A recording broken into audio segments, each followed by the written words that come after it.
Hello friends, welcome back to my channel Simple Recipes. ఈరోజు మనం ఎంతో సింపుల్గా కారపూస ఎలా తయారు చేసుకోవాలో చూసుకుందాం.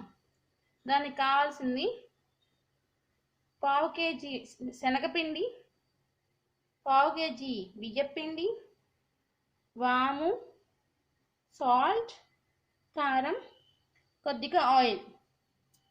ఇప్పుడు వీటిని ఒక బౌల్లో పోసుకొని మిక్స్ చేసుకుందాం. ఇప్పుడు ఒక బౌల్ తీసుకొని ఆ బౌల్లోకి మనం తీసుకున్న పావు కేజీ శనగపిండి అలానే పావు కేజీ బియ్యపిండి వేయండి. ఈక్వల్ క్వాంటిటీలో వేస్తే కొంచెం క్రిస్పీగా వస్తాయి అన్నమాట.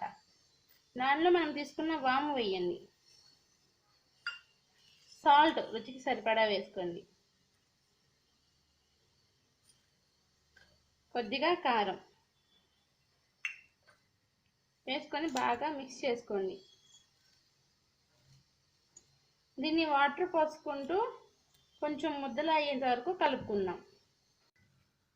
ఇలా వాటర్ పోసుకొని ముద్దలు అయ్యేంత వరకు కలుపుకుందాం. మరీ పలుచగా అవ్వకూడదు, మరీ గట్టిగా అవ్వకూడదండి. సరిపోను కలుపుకుందాం. కొద్దిగా వాటర్ పోసుకుంటూ ఇలా గట్టిగా కలుపుకుందాం. ఇలా ముద్దలా కలుపుకుందాం. ఇలా కలుపుకున్న తర్వాత స్టవ్ ఆన్ చేసుకొని ప్యాన్ పెట్టుకోవాలి. ప్యాన్లో డీప్ ఫ్రైకి సరిపడా ఆయిల్ పోసి బాగా హీట్ అవనిద్దాం. చూసారు కదండి, ఆయిల్ సరిపోను హీట్ అయింది. ఇప్పుడు మనం ప్రాసెస్ స్టార్ట్ చేద్దాం. ఇప్పుడు చక్రాల గిత్తలు తీసుకున్నామండి. నా దగ్గర 5 రకాల ప్లేట్స్ ఉన్నాయన్నమాట. దీనిలో మనకి ఏదో ఎప్పుడు కాలిస్తే అప్పుడు చేసుకోవచ్చు అన్నమాట. నేను సగం దీంతో చేయాలనుకుంటున్నాను. మా పాపకి దీంతో అయితే చాలా ఇష్టం అన్నమాట. ఇలా చేస్తాను. ఆల్రెడీ స్కూల్ స్టార్ట్ అయిపోయినాయి కదండి. ఇంట్లో ఇలా చేసి స్నాక్స్ పెట్టి పంపిస్తే హాయిగా తింటారు వాళ్ళు కూడా. ఫస్ట్గా దేంతో తయారు చేయాలనుకుంటున్నామో దాన్ని దీనిలోకి సెట్ చేసుకుందాం.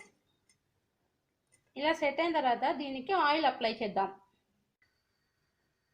ఇలా ఆయిల్ అప్లై చేసిన తర్వాత మనకి కావాల్సినంత దానికి పట్టేంత పిండిని తీసుకొని ఇలా ప్రెస్ చేసుకొని దానిలోకి సెట్ చేసుకుందాం.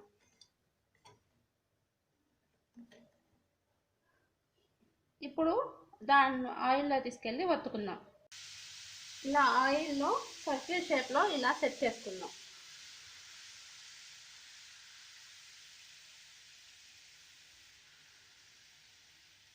ఎక్కువ కదిపించకండి, ఇరిగిపోతాయి అన్నమాట. జస్ట్ ఒకసారి అలా తిప్పుకుంటే సరిపోతుంది.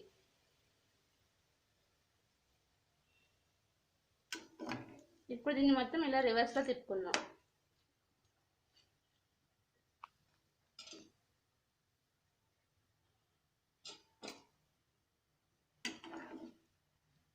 ఇప్పుడు దీన్ని తీసేసుకొని పక్కన పెట్టేసుకుందాం.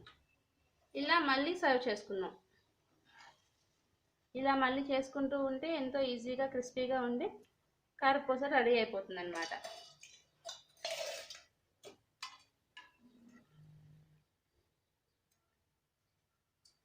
మళ్ళీ ఇప్పుడు సేమ్ ప్రాసెస్ అండి. మళ్ళీ ఈ మౌట్లోకి మొత్తం తీసుకొని సేమ్ ప్రాసెస్ మళ్ళీ చేద్దాం. ఇలా మళ్ళీ సెట్ చేసుకొని మళ్ళీ ఆయిల్లోకి తీసుకెళ్ళి మళ్ళీ ప్రెస్ చేసుకుందాం. చూసారు కదండి, సేమ్ ప్రాసెస్లోనే నేను మళ్ళీ ప్లేట్ మార్చి వేసాను పెద్దది. ఇలా ఉడికించుకొని ఉడికాక దింపేసుకోవాలి.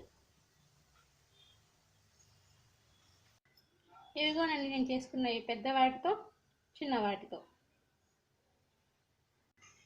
ఇంతేనండి, చాలా సింపుల్గా ఉండే స్నాక్ ఐటెం రెడీ అయిపోయింది. ఇటువంటి మరికొన్ని రుచికరమైన వంటల కోసం నా ఛానల్ని సబ్స్క్రైబ్ చేయండి. Don't forget to subscribe Simple Recipes. ఇలాంటి మరికొన్ని రుచికరమైన వాళ్ళతో మళ్ళీ కలుసుకుందాం. అంతవరకు బాయ్.